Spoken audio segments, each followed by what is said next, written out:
Another week, another loss. And this time it's a pretty ugly one to a division rival in a game that the Cincinnati Bengals absolutely needed to win in order to get into the postseason or keep their postseason dream alive this year. And it's looking less and less likely that the Bengals are going to be sniffing the postseason. And it's not just because of the loss, it's because of the loss of certain personnel. And we'll be talking about that on this week's Orange and Black Insider Bengals podcast. Hey, everyone, I'm Anthony Cosenza, joining you once again this week. I hope you all had a good Thanksgiving despite the result. John Sheeran, who is gearing up for a pretty fun weekend, it sounds like. Adult beverage-induced weekend. It tis the season, right? I mean, tis the season. The Bengals are losing. It's the holidays. Might as well get into the hard eggnog, right? Yeah. It's this December 1st is Saturday. We're kicking off the right way. Yeah. Well, I'm awaiting my invitation to your. I want to relive my college days and get Cincinnati to LA. That's a long transit, man. Well, we'll have to talk about what you get from your Secret Santa exchange this weekend on next week's show, because I'm interested, and I want to know what you end up getting. I'm curious. I've been on a little bit of a, personally speaking, I've been on a dry kick from the adult beverages myself. So I'm kind of getting ready to get back into the game, if you will, after taking a break for a little bit. So I'm curious to know what you end up getting from your friends Xmas. You're not your Friendsgiving, your Friendsmas, right? Friendsmas. Sure. Yeah. All right. Let's get ending. Awesome. Hey, the good news just keeps on coming, John. Not only are the Bengals 1-5 basically over the past, it's technically a month and a half, but including the bye, it's been a pretty awful 2-month stretch for the Cincinnati Bengals. Not only are the losses piling up on the team, like I mentioned, a 1-5 stretch, but personnel losses. And what was your reaction when Andy Dalton went down? Obviously, and I want to talk about Billy Price because you put up a good post on cincyjungle.com about Billy Price and his pretty awful performance against Cleveland. But what was your reaction when you saw Andy Dalton kind of grip that hand and he was getting checked out on the sideline? Then you see him go. Were you saying, this is just precautionary and he'll be back? Or were you kind of like, well, it fits into the season narrative of all these injuries, and especially injuries to star players? It fits into the narrative of our fandom, because he got injured on the same exact spot where he was injured in 2015. I don't know if it was the same exact thumb or not. Was this throwing hand? It was a throwing hand, right? Yeah. So it's the same exact thumb. He was looking at it, upset. As soon as he went to the locker room, like, okay, not only is he out for this game, he's probably gonna be out for the next week. But they're probably gonna tell us that we're not thinking it's that serious. And like, as soon as he said that, he was destined to go on IR because, of course he is. So every time someone gets injured, it's always worse than what we expect. And we can blame the medical staff all we want, but this is just it's just so typical at this point. But it is kind of weird how Dalton has been so durable for the 8 years he's been, and the 2 injuries that he's had are the same exact ones on the thumb and off of free plays, off of turnovers. So it sucks for Dalton, obviously, but and we may or may not talk about this, but I don't think it was his last snap as a Bengal. Okay. Now all of a sudden we're into Jeff Driskel territory, and I'm seeing some comments in the live YouTube chat about it. Obviously, he came in, played admirable, had a couple of touchdowns and led a mini comeback. But I think most people kind of figured, even if the Bengals had scored on that one last possession where they ended up turning it over on downs, it still was incredibly unlikely that they were going to come back and do something to win the game or come back and tie it even or anything like that. Played admirable. Was Driskel's performance an actual spotlight into, hey, actually, we actually have seen what this guy can do playing with the starters, even though AJ Green's out and some other guys are out, and he can do some things with instead of playing with the 3s and the 4s in the preseason? Or Is it simply the Browns were relaxed? They had a gigantic lead. They didn't expect Driskel to come into the game. And, it was just at that point, it was just kind of garbage time, yards and points. God, you just saying the Browns were relaxed and garbage time is referring to the Browns is so awkward to hear. But yeah, not really any other way to put it, though. Yeah, right? No, like this is just new territory for them, and definitely new territory for the Browns, playing the entire second half with a comfortable lead, and they didn't care if Jeff Driskel was going to throw for 150 yards, run for a decent amount and a touchdown. I think we all. I mean, this is kind of why most of us wanted Driskel to beat Matt Barkley in the preseason for that backup spot, because he has more natural talent. He had that history, had that pedigree as a high school player, going into the college ranks as a guy with, natural, talent and, high athletic upside and all that stuff. And that's kind of why you want a guy like that as your backup to a more limited quarterback. But I think we're on the cusp of seeing something similar to the McCarron-Dalton relationship where, Driskel can do some nice things, here and there, but his consistency is going to be all over the place. And at the end of the day, even in garbage time, he still produced at a certain rate that Dalton, struggled mightily throughout the day with a limited receiving group. And I just think it's going to be very similar to what we're going to see for the rest of the season. And we're going to start an interesting dialogue about what is the relationship between talent and production with quarterbacks, specifically Andy Dalton and his backups, and how replaceable Dalton is as a talent, and how you can manufacture that production with maybe a less consistent guy, but he might give you some more upside in other specific areas, and what the relationship between the two of them are like. And I think it's going to be really interesting now with Driskel, who, in my opinion, is a better backup quarterback than A.J. McCarron, and how he kind of handles this whole situation. So that's an interesting point. And talking about Driskel, just talking about him and what you're saying about, up and down play a little bit, some errant throws. I mean, even the two completions, I think he had to out and Tate had to really adjust and come down with the ball. Other throws were going really high to other people. So, I mean, even though he made some nice throws, and he fit some, I think it was the touchdown pass to Boyd. That was an excellent throw. And that was the throw that Goodberry was talking about. That was the throw that Dalton didn't make, like, early in the game. It was like the exact same route concept. And I just think that, for that specific moment, that's where people were like, that's what McCarron can do that Dalton can't, even though McCarron wasn't as good of a quarterback. But it's just those little moments where Dalton will hesitate, and maybe a guy with who's playing with less to lose won't be as hesitant, and that's kind of what Driskel did there. So we're going to talk. I want to talk about that in just a second in terms of Andy Dalton, where he's at with the injuries, where the Bengals are going into 2019, and then obviously his backups, and what you're talking about in terms of, hey, some people might be actually excited to see Driskel. We'll talk about that in just a second. Usually we save listener questions to the end. We're going to try and get some in during the course of the show. So if you want to text, or if you want to text us during the show, 949-542-6241, give us a text, or you can call us towards the end of the show, 949-542-6241. We'll open the phone lines for calls at the end of the show, but taking texts, taking questions in the live YouTube chat throughout the show, as well as the thread on cincyjungle.com that we have going, and on Twitter at BengalsOBI. So we've already got a couple of them queued up. The reason I bring that up now, not only to let our listeners know they can send in questions, but I did get one on Twitter that I thought was kind of interesting regarding Driskel, and I wanted to get your thoughts before we talk a little bit more about Andy Dalton's future. This was from... Let me look back up at it.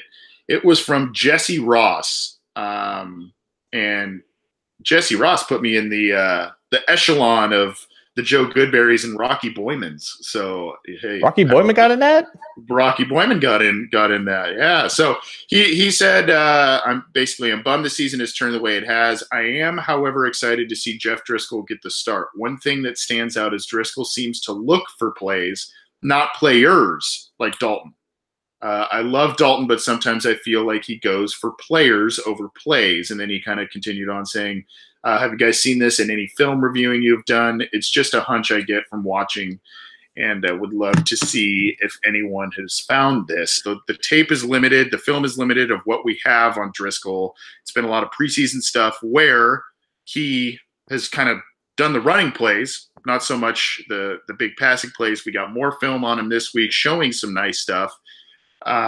We've seen Dalton at times when A.J. Green is in the lineup, when Tyler Eifert is in the lineup, he focuses on them, and when they're not, the results aren't always that pretty.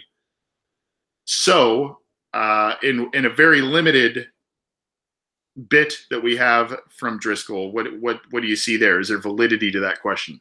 Yeah, I think it's just a question of going back to like just overall upside as a passer, and I guess if you want to say playmaker. I think it's very similar to what the Ravens have with both Flacco and Lamar Jackson, whereas Flacco might be the more consistent passer on all three levels of the field. He might be the one to make the right decision rather than like the safe decision rather than going for like a tough play downfield and play coverage. Whereas Lamar Jackson for that scenario is the guy who can extend plays in the pocket and not be as timid to make those big time throws. And I think that's basically what the Bengals have with Dalton and Driskel, where you have Dalton as a guy who plays it safe. He makes sure if those first two reads aren't there, he makes sure he has an escape route out of the pocket to try to salvage something to his check down or whatever. Whereas with Driskel, he can stand in there for a little bit longer, maybe shuffle his feet a little bit to kind of reset, and will sometimes, take the chance on those tight window throws and trust his receivers a little bit more. And I think that's where he was talking about trying to go for the big play rather than forcing it to a certain player. Now, obviously, 29 attempts and garbage time against the Browns defense isn't a lot to go off of, but I think, going back to the McCarron thing, it's kind of similar to where they're just kind of those types of quarterbacks who are just a little bit inconsistent with their arm talent. They might not be able to be completely accurate, and we definitely saw accuracy issues with Driskel, and I don't think you can compare his accuracy to Dalton. But at the same time, in certain scenarios, you would rather sometimes take those wild and errant throws if you can, in the same sense, get a net positive on some more big-time throws that can maybe sway the outcome of the game. And I think if the Bengals can somehow manage to keep Driskel in structure where, in the early parts of the game and kind of let him loose towards the end if they're still in the game, they can find some success with him in that sense. Yeah, and the other thing that you have to understand too is that Driskel has come in kind of low pressure situations. The Saints game, the Browns game, the Bengals were way behind in both of those contests. He had a nice throw to Ross in the Saints game down the sideline, kind of just winging it around the field against Cleveland, just trying to make things happen. So the pressure has kind of been off Driskel in some senses as he's come into games so far this season. So it's going to be interesting to see how he reacts, how he plays against a Denver defense that's pretty good and it's got a good pass rush. And playing from snap one, tie game 0-0 in what he does. If he may turn into a guy that under a little bit more of a microscope, he may turn into a guy who looks to tuck and run far more than he did in this mop-up duty type of thing. So I think once you get a full games film going from, starting 0-0 all the way to 3 zeros on the clock, on the game clock, I think we'll get a better read on, if he really is truly looking to diagnose some things from a play standpoint, as opposed to, targeting specific players. It does seem like just as things go with the Cincinnati Bengals this year, it does seem like, of course, in his first start, Andy Dalton is now gone, and A.J. Green now in the game, as the season kind of gets out of hand, he appears to be coming back this week. So that's going to be very interesting to see how that dynamic works out. This is the Orange and Black Insider Bengals podcast. He's John Sheeran. I'm Anthony Cosenza. And you can get this show on iTunes, Stitcher, Google Play, Art19, CincyJungle.com, and, of course, on YouTube. And you can tune in every week live for every episode on YouTube and on CincyJungle.com. John, I do want to go back a second and talk about Andy Dalton versus some of these backups. Now, for a long time, when the Bengals couldn't get over the playoff hump, when there was the good Andy versus bad Andy, if you remember that argument. A lot of people were clamoring for A.J. McCarron. A.J. McCarron did have the Bengals pretty close to winning one of their most important postseason games, one of the most important games they've ever played a couple years ago in that 2015 wild card against Pittsburgh. He didn't play all that well, but he did lead them back at the end, and they were in position to win that game. They did not. You talked about, Driskel and McCarron and how, the chasm between their difference in play is debatable, right?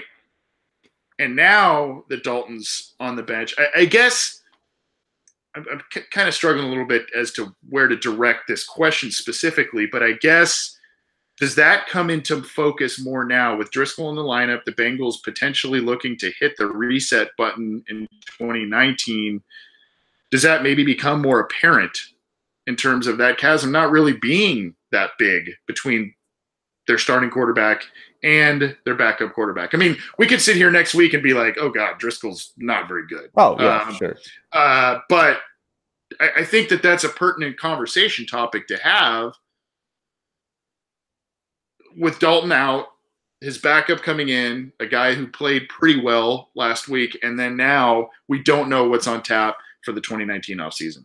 Yeah, so we talk about, or at least this year, we've talked about just without his weapons, Bill Lazor's game plan and scheme in particular is pretty bland as the game goes on. It's pretty predictable. Defenses can pick up on it. But at the same time,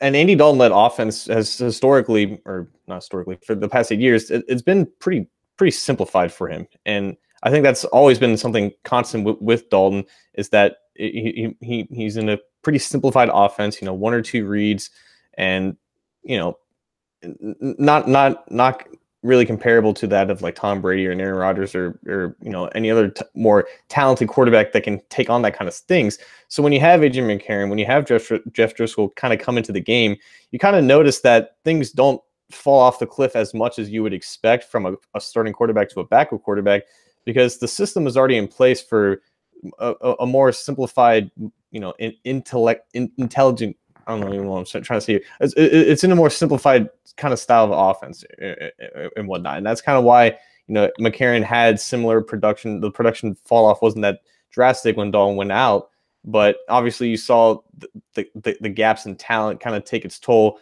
in terms of just winning games and whatnot. And that's why, they only finished 2-2 to end that 2015 season. Obviously they lost the playoff game because McCarron wasn't that good of a quarterback and Driscoll's not that good of a quarterback. But I think we're just going to see, the production, especially compared to the last 3 weeks where Dalton hasn't really done anything of substance without A.J. Green in the lineup. With A.J. Green in the lineup now, with Driskel getting that extra weapon, I think we're going to see, basically similar production. And then people are going to kind of talk themselves into, is this the guy to build around to the future? And I don't think the Bengals are thinking about that at all, to be honest with you, because we almost thought that for a second with A.J. McCarron, and then they realized they were willing to trade him away for a second and third round pick because they still value Dalton and what his contract is at this point. So I think they still have their mindset about Dalton being the starting quarterback for now and into the near future. And they just kind of want to see, they have to see what they have in Driskel now. But I just think we're going to see a similar relationship between player and scheme and how that certain drop off isn't going to be as big as we might expect it to be. Well, regardless, Driskel's getting what seems like the start or the starts for the rest of the season. The Bengals signed Tom Savage, and I think by now we've seen enough of Tom Savage to know that he's not a viable guy in the NFL.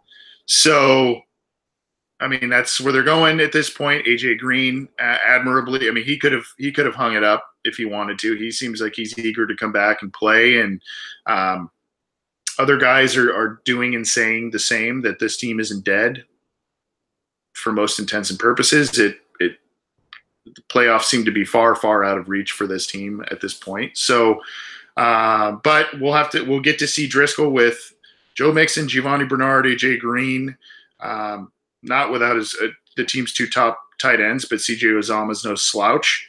And then, Boyd's been playing pretty well. So, I mean, he's got some weapons to work with. We'll see what he can do with that. Probably going for the rest of the season now that Andy Dalton is on IR. this is a nice segue into our next segment, John. And for those who have been following this show or listening to this show for a while, you probably remember back in the February months, and I think it was February or March, something like that, where me and our other co-host Scott Schultze, before you joined the program, John, we talked about how the Bengals can rebound or what they need to do to fix things for 2018. And some of those topics were, be aggressive in the draft and move up for impact players, be aggressive in free agency, commit to a quarterback, whether it's a rookie guy and try and find a transcendent talent there, or surround Andy Dalton with weapons, find an identity, all these kinds of things. And all of those are cataloged in our past episodes. So you can download those or check those out. The reason I bring this up is because now that discussion probably needs to start being talked about again for 2019. Unless something very drastic happens here. I mean, the Bengals basically need to go 4-1 or 5-0 in order to make the postseason at this point. And that seems highly unlikely, especially the way they've been playing lately. So I guess now is what we should do is start with addressing the problems. So what are the problems? What are the biggest issues with the Cincinnati Bengals? And then, we could probably come up with some remedies down the road for that. But I think easily everybody goes, oh, it's ownership. Oh, it's it's coaching and all of that. Yes, but let's be realistic. Ownership's not going to change. They may tweak some of their approaches or anything, but Mike Brown's the owner, and he's going to give power to his family if and when he steps down and/or passes away. Marvin Lewis, we don't know that he's going to be fired. It seems unlikely just given the past history there. So that kind of stuff aside, there are other issues to look at, right? Quarterback play, defensive play, coaching by the assistants, depth, and obviously, the inbred excuse of injuries to this team. And the team has 12, I think it was 12 major players or major contributors on IR. Last week, you saw Cordy Glenn out and Jake Fisher ended up leaving. Then you had Cedric Ogbuehi in there. Bottom line is this team is reeling because of the injuries. You have done a little bit of research on that. I don't know. I told you to surprise me before we went on the air. So I don't know if your research is going to say, yes, the injuries are truly a major, major factor as to why the Bengals are struggling, especially after that 4-1 start, or we should be looking elsewhere. So I looked at every team's injured reserve list, or just how many players each team has on injured reserve right now. The Bengals are at 12. And as of right now, there are 4 teams with more than 12 players on IR. Oakland, Indianapolis, Jacksonville, Washington. Washington, Jacksonville have 14. Indianapolis and Oakland have 13. And the average amount of injured reserve players per team is 8.9. So basically, I split the league into teams with 9 or more players in IR and teams with 8 or less. And what I found was the average winning percentage for teams with at least 9 players on IR was 49.8%. And the average win percentage of teams with less than 9 players on IR was 50.3%. So it's basically split in half almost equally. And the following teams I'm going to list off have at least 9 players on injured reserve: Washington, Indianapolis, Kansas City, Baltimore, New Orleans, New England, Pittsburgh, Carolina. They all have at least 10 players on IR. Seattle and the Rams and the Chargers and Seattle and the Rams have 9 and 8, and everything below that is the teams who are relatively healthy compared to the rest of the league. So what I found was, yes, Cincinnati is pretty unhealthy when considering, where they are the rest of the league, but teams like Kansas City, New Orleans, New England, and Pittsburgh, they're right behind them in terms of players on injured reserve, but they're not having any trouble winning. So and this is something that I think you and I talked about, when predicting how the season is going to go. is that the Bengals typically deal with injuries basically every year. They always seem to be atop of the teams with the most players on the injured reserve, the teams with the most players with games missed. But we kind of talked about how they just don't have the depth at those critical positions to kind of overcome those certain injuries. And as we've seen around the league, other teams are still winning, even though they're losing major talent for the entire season. And yes, Andy Dalton is one of those guys. Carl Lawson is one of those guys. Preston Brown's one of those guys. They are major players, but again, and this is a cliche that most of us say, but every team deals with injuries. And there are plenty of examples from this year where teams are just as unhealthy as the Bengals are, but they're not making an excuse. They're in the playoff hunt, and the Bengals aren't. So I get the injury excuse is something that's common. It's something that people want to point to, but the rest of the league, it's not as obvious as that, in my opinion. Yeah, a number of those teams, it sounded like, are at the top. You mentioned New England, Pittsburgh. A number of teams are right at the top. A couple of others are middle of the pack, but still in the hunt. You mentioned Washington and others. So that's really interesting. And I think, and I personally, yes, injuries are an excuse, and obviously, but yeah, I also kind of think in one way, it's a weak-minded excuse. Yeah, and I think that if you are, you look at New England, right? New England a handful of years back, I think it was 2008. Tom Brady gets lost, I think, in the first or second game of the year with a knee injury. Matt Castle comes in and still leads them to a 10-win season. I think it was a combination of Matt Castle, maybe even Doug Flutie was on that team. And they still won 10 games. I think they just missed the playoffs. They did, yeah. Yeah. But Matt Castle made himself a lot of money. But the Patriots still proved that they could get 10 wins without arguably the greatest quarterback to ever play the game out of the lineup. Mm-hmm. And the guy who was behind him and playing was a guy who didn't really take any snaps in college because he was behind Carson Palmer at USC. So, mm-hmm. I mean, this wasn't a guy that had a lot of experience and was a highly touted guy. So my point is yes, it's an excuse, but it's a weak-minded excuse. And I think that research tells me a lot about where we can, and there's a number of areas you could point to now outside of the injuries that are plaguing the Bengals, right? I mean, you could look at high draft picks not pulling their weight lately. That 2015 draft class with those two top tackles, that absolutely destroyed this team. Yeah. And it destroyed this team not only because those two have not panned out, Cedric Ogbuehi and Jake Fisher, but it destroyed them because they put their eggs in that basket and they let Andrew Whitworth walk. They also let, if they thought at some point that one of those guys could become a guard, they let Kevin Zeitler walk. And so that was a twofold thing. And it's not just that draft class. John Ross has come around this year, which is nice to see. He's got I think he grabbed his 5th touchdown catch this last week. Mm-hmm.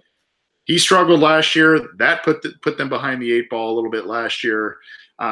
So draft picks and recent draft picks, 2014, they grabbed Darqueze Dennard. They could have moved up theoretically and grabbed a CJ Mosley if they wanted to do that and cure the linebacker problem. I mean, you can go round and round about the draft picks, but there's also then, John, this feeds into the team mantra of relying on the draft and not so much free agency. Mm-hmm. And I've said this ad nauseum now. Now, when you're not striking on these high picks in the draft, and that's where you're relying on building your team, it's kind of a house of cards. Oh, exactly. And I think you alluded to a perfect point when talking about the Patriots and even the Eagles of last year, because they lost Carson Wentz and Jason Peters, and they still went on to win the Super Bowl with Nick Foles as a quarterback. Yeah. If you're the Bengals and you don't have like top tier depth at those important positions, it's up to the coaching staff. It's up to those guys to get those backups ready to play, because again, every team is going to deal with these injuries, but it's usually the teams who have coaches who can put their players in the best position to succeed no matter the circumstance. And as we've seen, injuries just destroy the Bengals because they just can't overcome them, because they don't have the coaches to get those depth players and ready to succeed. And if they don't have, guys like, backups who are drafted late who go on to be starters. If they just have, middle of the road backups who are just nothing more than that, they can't be relied on under this coaching staff to be molded into something that can compensate for a serious injury. Like Carl Lawson gets injured, the Bengals pass rush, besides Carl Stone up at the edge, is non-existent. Guys like Jordan Willis and Sam Hubbard aren't stepping up consistently enough. The linebacker depth is just putrid. Obviously, we haven't seen nearly any development from those guys, and it's just those certain injuries and those certain position groups that just constantly plague them. If a key player goes down, they're just basically they're screwed, because we've seen that they just don't have the coaching talent to just elevate those mid-tier players into competent guys that can come in at a time's notice. So let me go back. This thought just struck me, and I'll have to look back just to make sure I'm correct. But the 2015 draft class for the Cincinnati Bengals, Cedric Ogbuehi was their first-round pick. Jake Fisher was their second-round pick. Tyler Kroft and P.J. Dawson were their third-round picks. Only one of those guys was actually able to play this past Sunday for the Bengals, and that was Cedric Ogbuehi, who is basically their third on the depth chart offensive tackle. So not only did that specific draft with the tackles kill you, but then you look at the third-round pick in Dawson, a linebacker who should be starting for this team. You draft a guy in the third round, a linebacker, a couple of years ago. That should be a guy who should be a heavy rotator or a starter on your team. Malik Jefferson this year, another third-round pick they use on a linebacker. They refuse to play him, even though that group is continuing to struggle. They refuse to give him time to see what he has and if he can provide something there. So it's just these examples that pile up in the draft. Really in recent years, after you get excited about, hey, they drafted Giovanni Bernard, a guy who could help him. Hey, they drafted Tyler Eifert, a guy who could help him in these positions that they needed to bolster. And now, injuries, ineffectiveness, bad picks, all that stuff has plagued this team, and it's hurting them. It's hurting them. It's hurting their depth, and I think it's a direct result. Now, there's other stuff you mentioned, and we'll talk about this. We'll continue to talk about this throughout future episodes. But I think coaching, we can talk about a lack of creativity. Obviously, I saw someone, I think it was Austin Tran or somebody in the YouTube chat. Yeah, it was Austin Tran. Hugh Jackson needs to be offensive coordinator in 19. Yeah, I mean, he was pretty creative when he was there. We can talk about how Bill Lazor's not that creative at times and abandons the run. But I think you hit the nail on the head, John, when you talked about a lack of player development with the coaching staff. And I think that, yeah, these guys should come in. They've been brought to the pros for a reason. They're incredible athletes, but there needs to be continued development, and we're not seeing that. Mm-hmm. Yeah, that is exactly the point, because we talked about how this team can make a deep postseason run if everything kind of goes to plan, but that's just not a thing that happens in the NFL. You're gonna endure injuries. You're gonna have to overcome stumbles in the road. Whether that be Carl Lawson is missing half the year, whether that's AJ Green missing a whole month, and it's up to those coaches to get those guys ready to play. And as we've seen, in the preseason and training camp, we rave about the depth of this team because they're performing, without pads, and in the preseason, and they're making strides, and we think they're going to be able to take that next step and provide solid depth.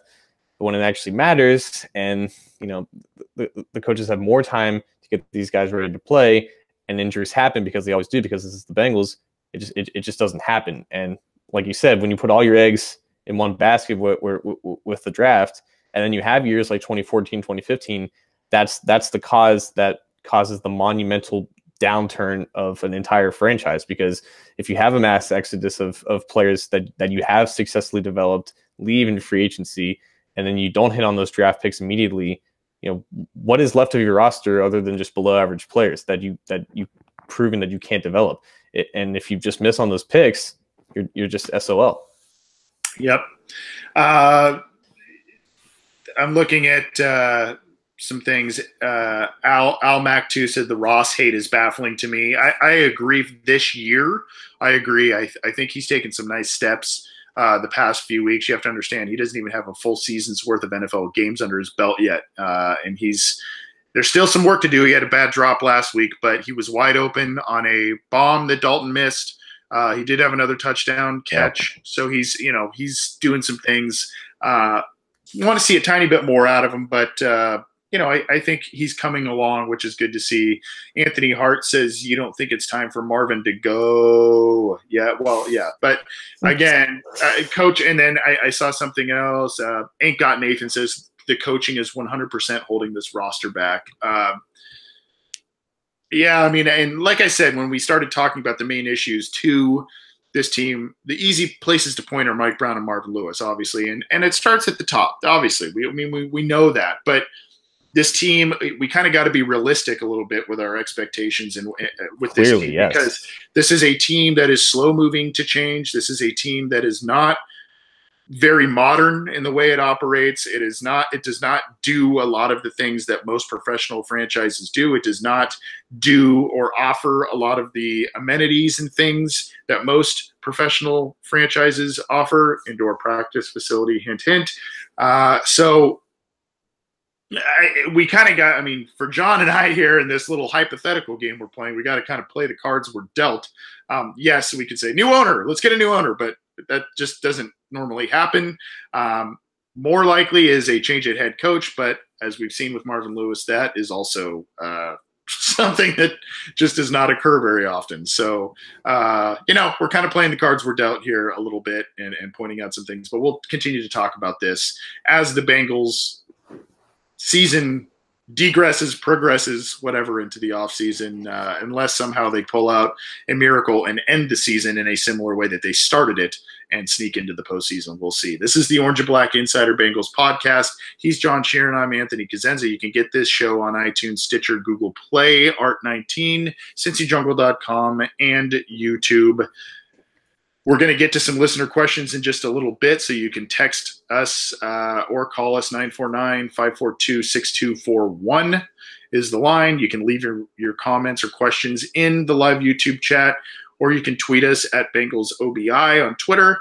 You can leave a comment in the live comment thread on CincyJungle.com as well. Before we get to listener questions, though, John, let's talk about the Bengals. Believe it or not, do have an upcoming game this week. Before last week and what happened with Cleveland, this seemed like one of those winnable games. Tough, but winnable, right?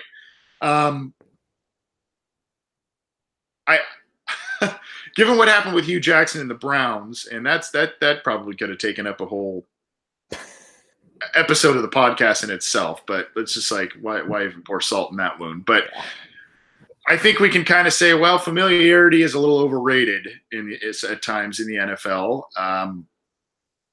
And maybe, or you can kind of flip it on the other way and say, actually it is, because Cleveland absolutely took it to the Bengals and Hugh Jackson's there. So maybe they looked at some tendencies that Hugh likes and went after it. Who knows? At any rate, there is some familiarity here. Adam Jones was with the Broncos. He has since been released. Damata Pecco is on the team. He is playing for them. And then, of course, the head coach, Vance Joseph, was a former assistant under Marvin Lewis. And Denver's an interesting team, a hard team to figure out, kind of like the Bengals this year, in that they're 5-6. They've had some up and downs, but they beat the Steelers last week. I believe that one was in Denver. Mm-hmm. So they beat the Steelers last week. Now they come to Cincinnati. What do you think now that we've talked about Driskel and all of that? What do you think about Case Keenum and the direction that he has this team going? Obviously, I don't think he's a long-term guy for Denver in terms of, a 10-year franchise quarterback guy, but he could be a stopgap type of player for them, 2-3 year guy. I don't know. Your take on him?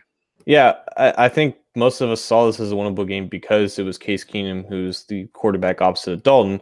Now that you have Driskel, the major unknown, that whole bullet point is kind of up in the air at this point. We don't know who has the quarterback advantage in this one, because looking at the tape, looking at the stats, looking at the tape, Case Keenum isn't particularly good, at least in this Denver Broncos offense. And for the first time, it seemed like they kind of realized that, and they did what I think a lot of Bengals fans wanted the Bengals offense to transform into, and that was just kind of relying on the run game. And they have one of the more successful running games in the NFL, led by both Philip Lindsay and Royce Freeman, both rookies, and kind of took the pressure off Keenum to get Keenum into the red zone where he can do damage, and that's where he scored those 2 touchdowns against the Steelers.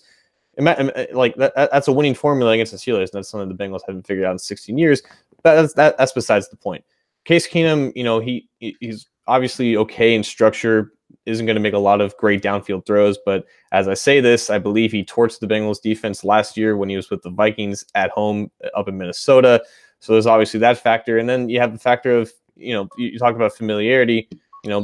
Denver is one of those teams that, kind of like the Bills, just play the Bengals seemingly every year. And for the most part, Denver just has kind of had the Bengals, number of late. Trevor Siemian came into Paul Brown Stadium, threw for 4 touchdowns. They had that crazy back-to-back years of Monday night games. One at Cincinnati, one on the road to Denver. Both kind of came down to the wire. They split that. So Denver is a hard team to figure out for the Bengals, but Case Keenum could kind of be the difference if Jeff Driskel fails. But I think Denver has a formula now on offense where they know what they have in Keenum, they know what they have in the running backs, and they're kind of utilizing both of them to their advantage. I think that's something that the Bengals defense needs to figure out. There is an issue coming up for the Bengals that appears to be not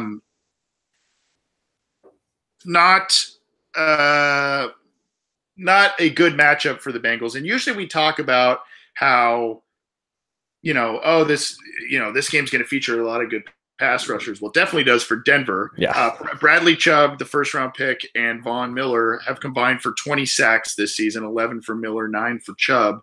And, usually for the Bengals, we talk about Geno Atkins and Carlos Dunlap, maybe even Carl Lawson in there. But I guess let's start with the Bengals side of things on that. Those 2 guys, Atkins and Dunlap, have completely disappeared, and I think that they will be a key in order to contain Keenum and force him into bad throws. They have completely disappeared. I think Atkins has 1 sack in the past 5 games. Dunlap maybe hasn't had a sack in 3 games. So your take on what's going on with them, and obviously I think we can agree they should have a big impact either way on this game. So PFF did a thing about Atkins and the perception of what he is as a player right now, and how he's still like top 5 in terms of win rate for defensive tackles amongst the league. He's still like in the upper echelon in terms of pressures and all that stuff. And that was fine, I think, for most people when he was finishing to the quarterback. And that was also when, the Bengals defensive line was at its peak, when they were at pretty full strength. Now, a lot of injuries have occurred. Glasgow, who was having a decent year, was out. Obviously, we talked about Lawson getting hurt, and no one else around both of those 2 have stepped up. So it looks like, one of those like a 2014 season when all the pressure was on Atkins and Dunlap to finish those plays. And they've been extremely close in past weeks, but as we've seen, the Bengals defense, allows a lot of space early, and that's why quarterbacks get the ball out so quickly. They can't finish their rushes. They can't get there in time. No one else is really stepping up on the Bengals defensive line, and it's hurting not only their numbers, but it's hurting Atkins and Dunlap's, overall, perception about, kind of what their production is at this point. And obviously, I'm not, excusing Atkins for not finishing those sacks, but I think we're seeing the same Geno there, but he's just, his overall environment and surroundings have obviously dissipated to a point where he can't at this point do it all by himself, because unfortunately he isn't Aaron Donald, and he isn't, a spring chicken anymore. He's 30 years old. So I do think that in a sense he definitely needs to step up, but I do think that we might be giving him a little bit too much flack if we look, a little closer at the situation. Yeah, and then on the other side, I mentioned Miller and Chubb. The Bengals are I think did a post on Cincy Jungle about examining the drop off from Cordy Glenn at left tackle. So obviously there's an issue there. I'm looking at at least our most recent injury report. Cordy Glenn did not practice as of Wednesday. And then Jake Fisher did not either. So now you're probably looking at Bobby Hart and Cedric Ogbuehi against Miller and Chubb. Some people thought that Aboyehi did okay last week. I personally did not. I mean, I think there was a let up of a sack and then a false start or something like that from him.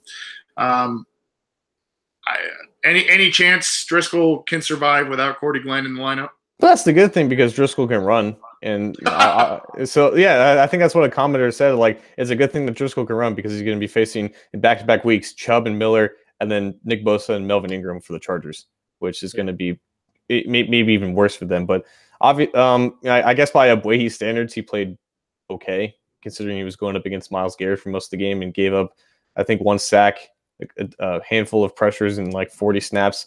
So by his standards, for not playing for the entire year and just coming off and, being the player that he is, he played okay, but that's extremely relative to okay. He still had plenty of, whiffs and, got destroyed off bull rushes. And that's scary because Chubb, for the most part of how he wins a lot with power. It kind of looks like a young Khalil Mack out there where he kind of just does what he wants because, he can just force his way through a guy with either strong hands or a powerful low base. And that's obviously, the perfect nightmare when you're talking about a Aboyehi who gives up his chest so easily and can't really anchor. So I think Chubb knows what he needs to do against Aboyehi, and Aboyehi just has to hope that he, for some reason, uses a lot of speed rushes where he can just kind of push him to the outside. But if Chubb's smart, he's going to be attacking inside for those inside rushes, and Driskel needs to be constantly aware that he's going to have to step up and potentially evade a very hungry Bradley Chubb. Yeah.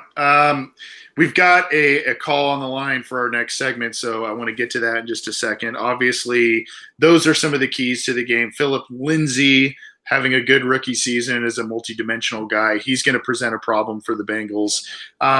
Usually I say, hey, what's your prediction? And we talk about it. But, I mean, it's almost like at this point, is this going to be a blowout loss or is it going to be somewhat close for the Bengals? I mean, any other way to put the prediction at this point? Yeah, like just throughout the season, I haven't predicted like a big loss. Like I think for the Chiefs game, predicted like a 10-point loss. Like last week or like a couple weeks before with the Saints, predicted like a 7-point loss. I went on a Denver radio show this morning and predicted like a 21-13 loss. But every time I do that, somehow like the things that I don't think are going to bite the Bengals in the butt end up do. So it's completely possible that Case Keenum comes into town and throws the 3 touchdowns, and Phillip Lindsay does what we expect him to do. And it kind of is reminiscent of that 2016 game where the Broncos just will seem so much clearly talented, more talented than the Bengals are at this point in time. And it's kind of like both teams are, they're like intersecting on a graph, but going on different slopes, right? They're right at 5-6, but Denver is coming off of 2 wins. Bengals are coming off of 3 losses. And I think that momentum factor, even though the Bengals are playing at home, kind of matters in the same way that it mattered last week. So, yes, I think this is a loss. And I think now the more I think about it, it's probably going to be at least a 2-touchdown loss. And even if Driskel does some good things, I just think that the Broncos are just more properly built right now and aren't dealing with as many injuries. And I just think that that their talent is going to prevail probably early. Hard to disagree with you. And unfortunately, this team has just not given us a lot of things to be confident about in their ability to get a win and turn this season around. It's just been a tale of 2 seasons. But we do have a call on the line from good friend Terrell. Terrell, are you there? Yeah, how you doing? Good. I'm doing good. Well, as good as can be, I guess. I know we all just been saying that we did get blowed out by the Browns and feel like everything crashing down on us though. But I mean, it might everything I have to turn around sometime soon though. I mean, the same old things with the coach. I mean, just some downside things with Dalton and all that though. But I was gonna say if Driskel go at least 4-2 or 3 and whatever, I mean, you got to at least bring me back as a backup. I mean, I feel like, if he brings some type of life or something, and maybe he even turn John Ross into maybe not a slot because he's too little for that. Maybe outside and work on his route tree because I feel like he could be somewhat like the guy over with the Cowboys. Yeah, I can't work out his name right now. Anyway, and I was at the game when Driskel did come in the game. The receivers, they was actually trying to get open. They was actually trying to make a nice crisp routes, and I seen it, and I feel like they was trying to carry because I guess he carried a little bit, and Mixon, he played hard, and I just feel like with Marvin being a nice guy, he got those favorites with nice guys and all that, and I can do a whole different story with Nurkic, and I feel like he got the reason why he put in Nurkic. Because he coaches there and all that. He's the biggest guy in Jefferson. Even though Jefferson, he's the more talented guy. But he plays a lot of favoritism with good guys and stuff like that. But I just want to talk to you a couple things about the game and with the Broncos. I mean, I'm just looking for just a good game and hopefully try to get Boyd to stay here.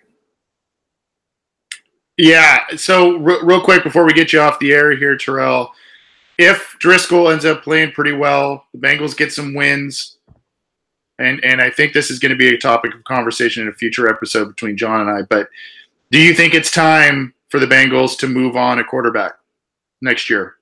I think so, not even because of Driskel. It's not even because of Driskel. It's because you can see the type of wave of quarterbacks that's going on right now with just not even a tad, a little bit of speed. And it's nice little. It might be a guy that got speed, but he got a little bit more access. Might be a guy that got a little power in his drugs, but he got a little bit more speed in his legs. I mean, just the talent with the college and everything, it just seems like a different wave. And the older guys, it's about to get weeded out in a couple, 4 or 5 years. And also, Chief Jackson, he disrespected the Bengals though with nothing they do get on that ball, and he ain't trying to push him out the way. And nothing. I would have pegged that ball right behind his head. Yeah. All right, thanks, Terrell. We're gonna get to another call. Appreciate you holding on and your comments, buddy. I'm great. All right. That was Terrell on the line there. So we've got another call, John. Let's get to this one real quick. That one cut off. All right. If you called just a second ago, you can call back in. Very interesting conversation from Terrell there. Any thoughts on that, John? I know he touched on a lot. He touched on a lot, but I guess we kind of finished with making Boyd or trying to get Boyd to stay here. And I wonder what his relationship is with AJ Green, who just kind of went off just today on Wednesday about his aspirations of staying with the Bengals. And I think that's an interesting dynamic that not a lot of receivers would be so, honest in that situation. I wonder if Boyd's kind of wired the same way, and if Boyd's going to kind of take after Green and kind of have that mindset of, one team is my goal, and regardless of if I have a better chance to win elsewhere, is Boyd going to reciprocate those same emotions? Because clearly the Bengals need him. Clearly he works so well with Green in that sense. True. And on the line we've got another call. It's Aaron, I believe, from Cincinnati. Aaron, how are you? I'm doing all right, man. How you doing? I'm doing. We're hanging in there. We're hanging in there. We're doing what we can. Exactly. Yeah. I was just calling. I want to give my input on the quarterback situation that you guys talked about, because that's last thing we were talking about. I know that none of the teammates would say this. They'll never want to throw their quarterback on the bus. Most of our guys are too much for a class act. But if you watch how these guys respond to having Andy Dalton back there, like he doesn't drive these guys. Like it's obvious from their time. Like the game before this, when Joe Mixon is flagging him, telling him to throw the ball because he's wide open in the end zone, and when he calls the timeout, you just see it take something out of Joe Mixon, who's a guy who's a high energy guy. You know what I'm saying? You can tell he's a rhythm guy.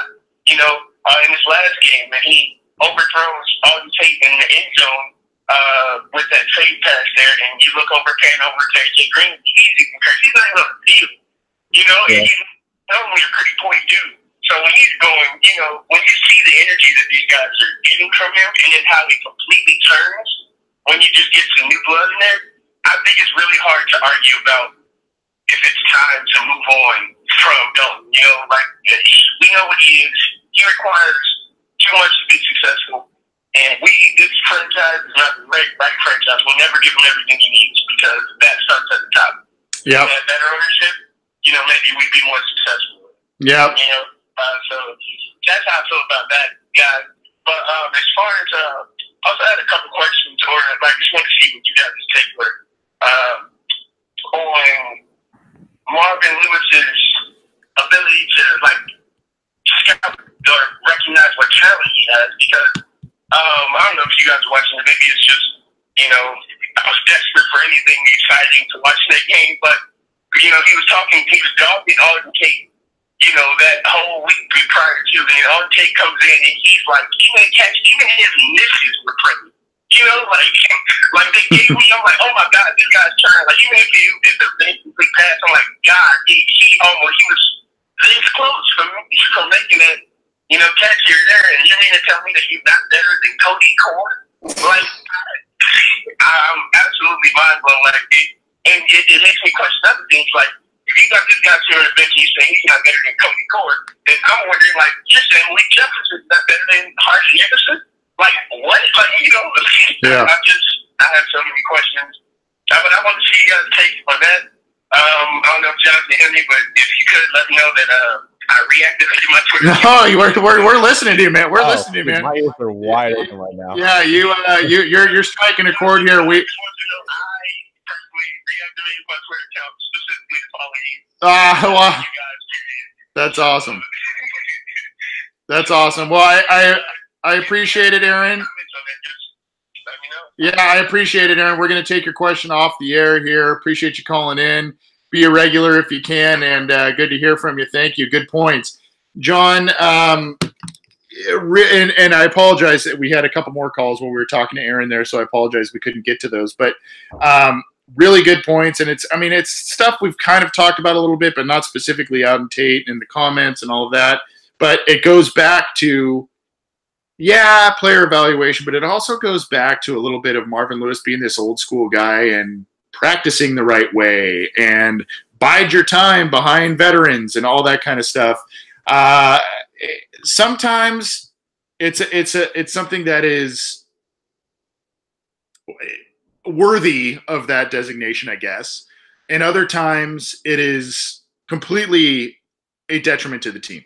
Yeah, and if you bring in a new coach, I guarantee you would see a difference in when to get guys on the field and whatnot. I just wanted to just briefly talk about another point from Aaron and how the Bengals have to if they want to be successful with Dalton, they have to bring in all this talent, and the only way that they want to do that is with the draft. So in a sense, with Dalton to succeed, they have to get extremely lucky. And and they almost had that in 2015. Then Dalton got injured, and then their whole season got derailed. So I think that's something that we all kind of recognize now, that as when you're building around a limited quarterback, and you don't want to use the tools in free agency to kind of build around the quarterback who's not going to pay that much. You just got to get lucky. And I think at this point, many fans are just starting to realize, why not just try to go for that guy that can transcend the limited talent on the roster to kind of take you to that next step, instead of continuing to rely on someone who can't really carry the load. Yeah, and the team thought they had that, and to a certain extent, he was that guy in Carson Palmer for a little bit. And then, unfortunately, some injuries and other things, he wasn't, Peyton Manning or something worthy of that number 1 overall pick, but he was a guy that was pretty dang good. And then the team kind of let him down. And if you watch that, A Football Life special on him, he kind of talked about basically how he had enough of the team just kind of not doing what they needed to do to make proper changes and whatnot to become a winner. We have another caller here. It's Andrew from Cincinnati. and then we might try and get out of here. We we had a dry spell of phone calls the past couple of episodes, and now we've got a bunch of them. So, Andrew, are you with us? Yeah. Hey, man. How you doing? Doing all right. How are you doing? I'm doing well. I'm just driving home. All right. Crying in my car about the injuries this year. But I just wanted to come on and voice my frustration about fans that act like they have it harder than players. I've been on Twitter a lot lately trying to reply to fans. Not reply, just respond to people on Twitter acting like their life is so much harder than a player's. And I just wanted to hear your thoughts and John's thoughts on that. Well, in what can you give us just a quick example of what you're referring to? Yeah, like an example.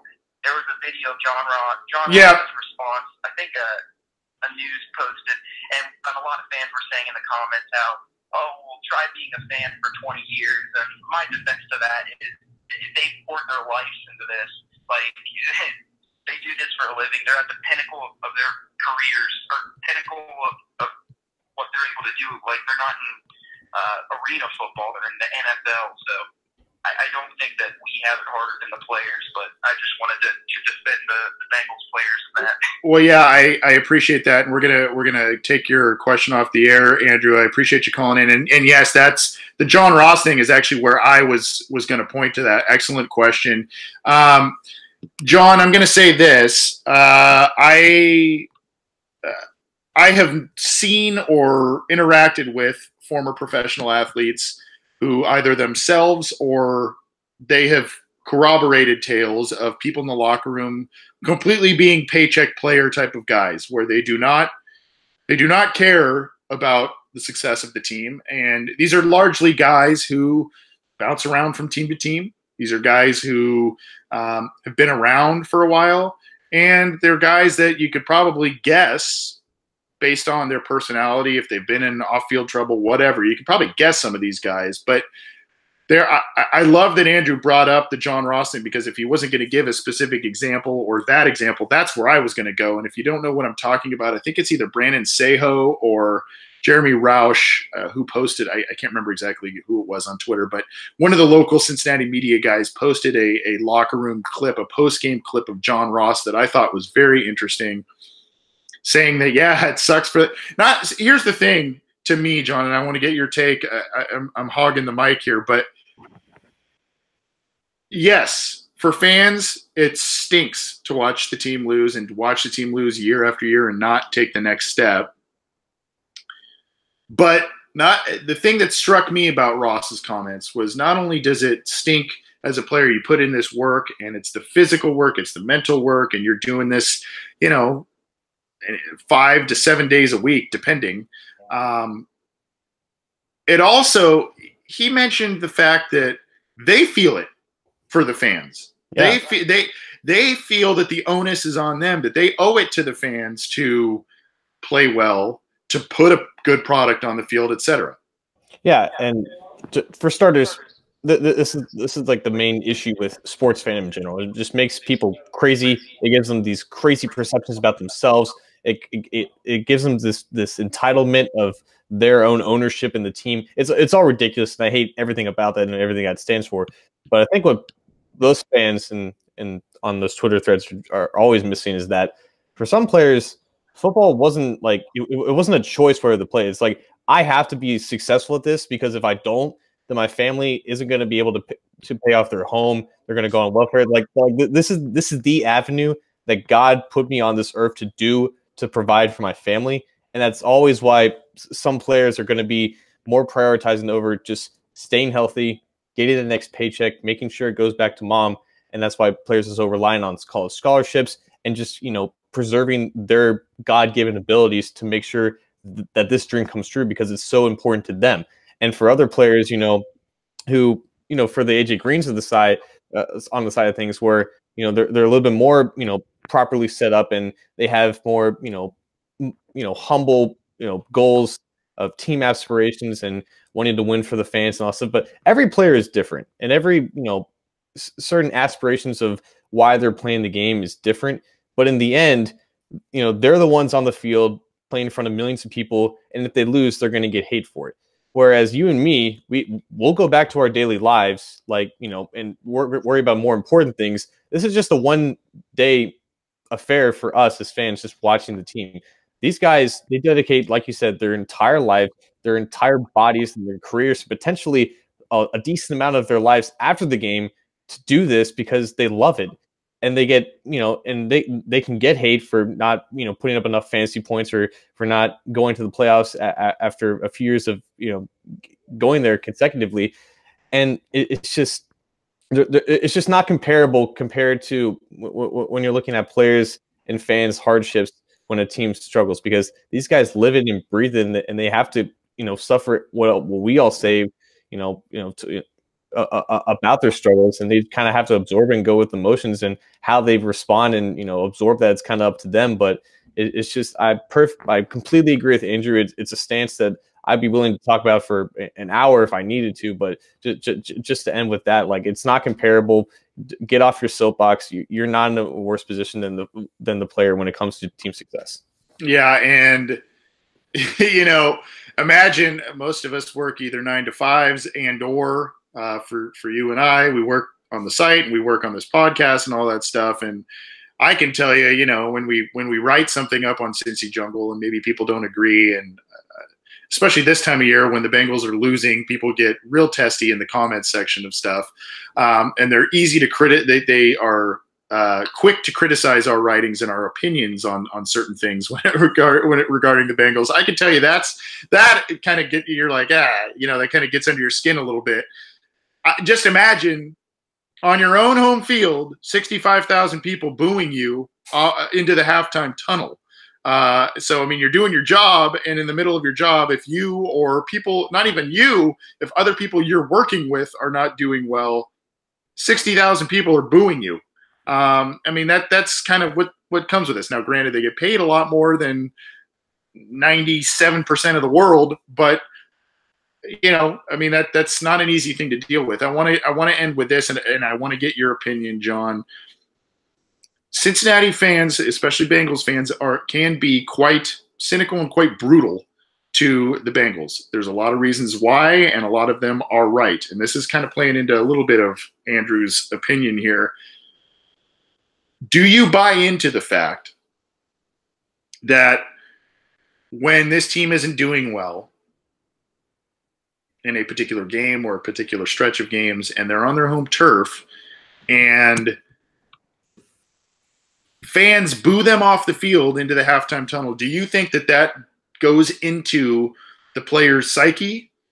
Or do you think it's just kind of like, whatever, these people are never going to be happy, and can that stuff snowball on them, and do they buy into that, oh, here we go again type of thing?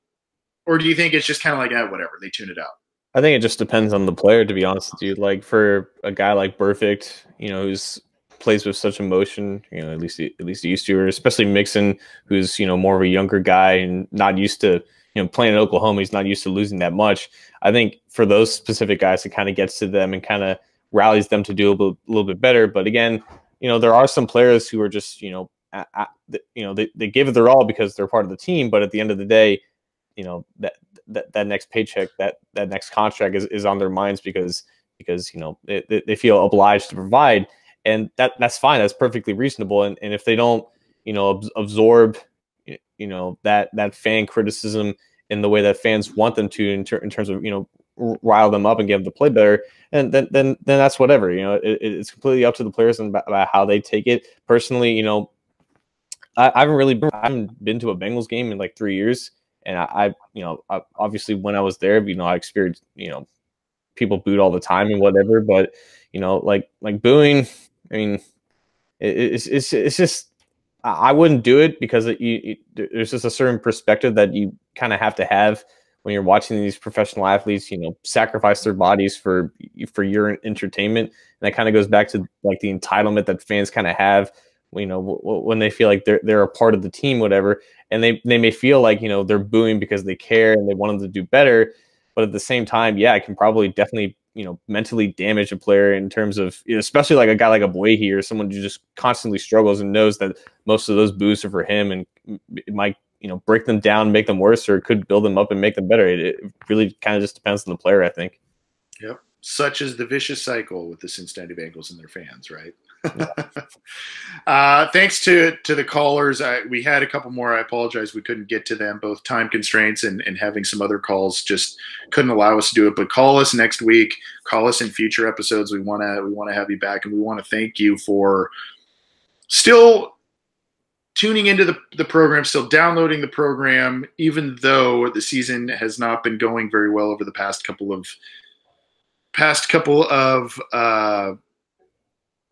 weeks or months, really, with this team.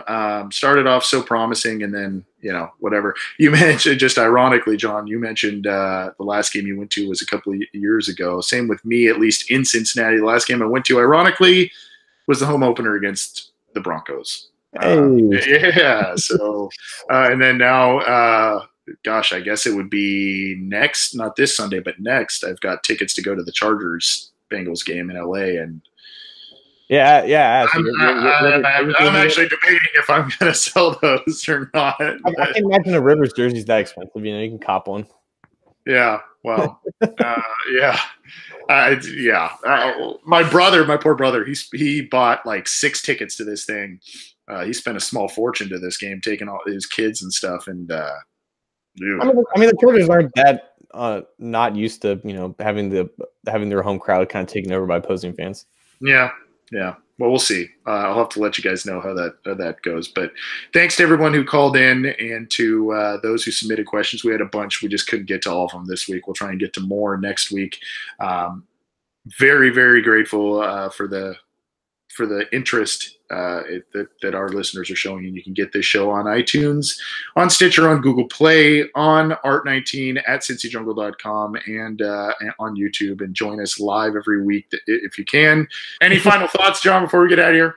Just another quick shout out. I was getting Chipotle today, and I was being rung out, and I gave the guy my card, and he said, "Hey, aren't you on a podcast?" And I'm like, yeah, about the Bengals. Yeah, I watched that. Unfortunately, I did not ask for your name, but I did see your name on the receipt. Jeffrey, who works at Chipotle. Big shout out to you for either watching live or watching in the car, like Andrew, or however you watch it. Big shout out to you for checking out the podcast and saying hi to me on the street. Again, if you guys see me, say hi. We'll talk about Bengals, and you get a shout out on the show. So shout out to Jeffrey. Dude, I gotta raise my game. I've got to raise my game. Nobody's pointing me out, at least not out here, dude. No, that's awesome. I'm glad that people enjoy what we do, and we're stoked to bring it to you every week. Thanks for tuning in. I don't really have any final thoughts. Thanks for tuning in. Thanks for the calls and all of the interaction in the live YouTube chat.